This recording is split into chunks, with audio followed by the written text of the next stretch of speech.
been watching your videos since May of this year, and I got to say you bring out some of the more colorful stories in the anime community. You've kinda inspired me to do my own thing at the conventions, meetups, and general cosplay stories.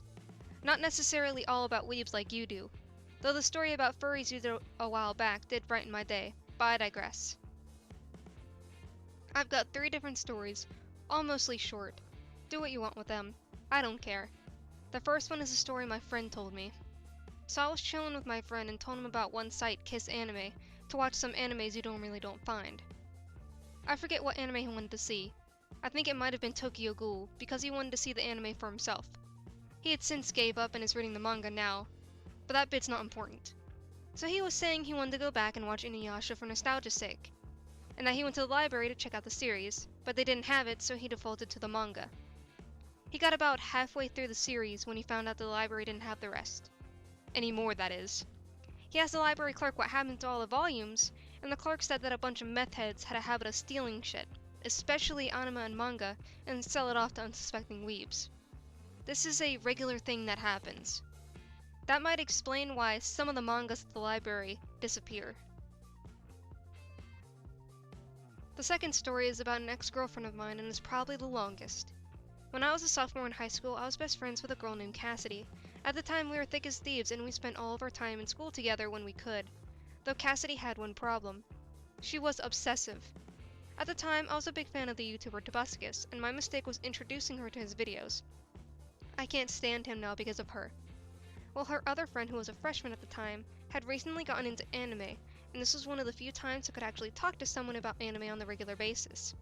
Let's call this girl Sony. Me and Sony, not wanting Cassidy to be left out, and also to get her to shut up about Tobuscus, started pushing her to get into anime. Sony suggested Black Butler, as that one was her favorite at the time. I hadn't seen it at the time either, and was planning to give it a watch, since I heard a lot about it. Me and Cassidy watched, and that's when shit went south. I enjoyed the anime, but I already had a couple fandoms that took up most of my attention, Hetalia, Homestuck, and Doctor Who. That is when Cassidy went from 0 to 60 on the weeaboo scale overnight.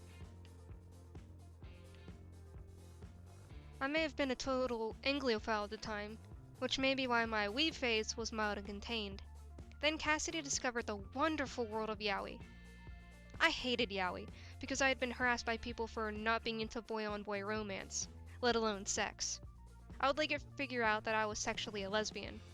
Anyways, Cassidy would talk about all that hardcore yaoi fanfiction she read, and her OTP Sebastian CL. There was a lot of non-con which made me uncomfortable, and she even roleplayed and would talk about said roleplays. I never said anything outright, but god, looking back now, I should've. Around the end of the year, I started to grow apart from Cassidy a little, and became really close with Sony and ended up going to my first convention with her and a couple of friends, wore my first cosplay, and even went to my first photo shoot. Cassidy, on the other hand, would say that she was going to convention, or that convention, and ducks out at the last minute.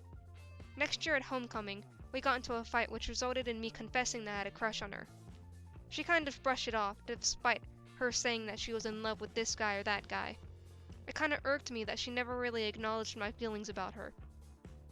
Later that school year, I had been sent to an alternative school, because I was in a really bad place at the time, and no one I knew did anything to help me or couldn't do anything.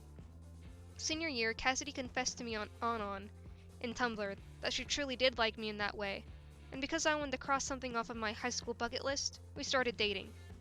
She was still a hardcore weeb, who never really listened to me, and it seemed like she cared more about her Sebastian husbando than she did about me.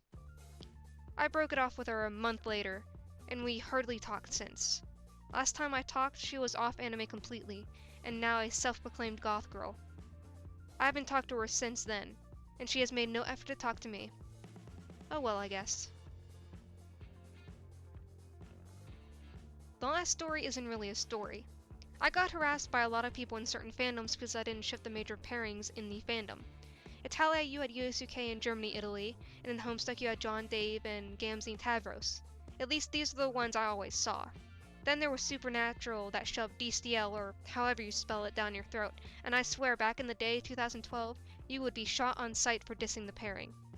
This was back in the heyday of the Super Hulock, so yeah, I haven't dealt with that kind of stuff in a long time. So I'm hoping this has stopped. Or I've been hanging around with the right people. Just don't harass people for not liking your ship.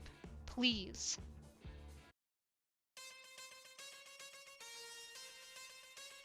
Remember, you can submit your own story through my Tumblr, and who knows, it might end up being the next video.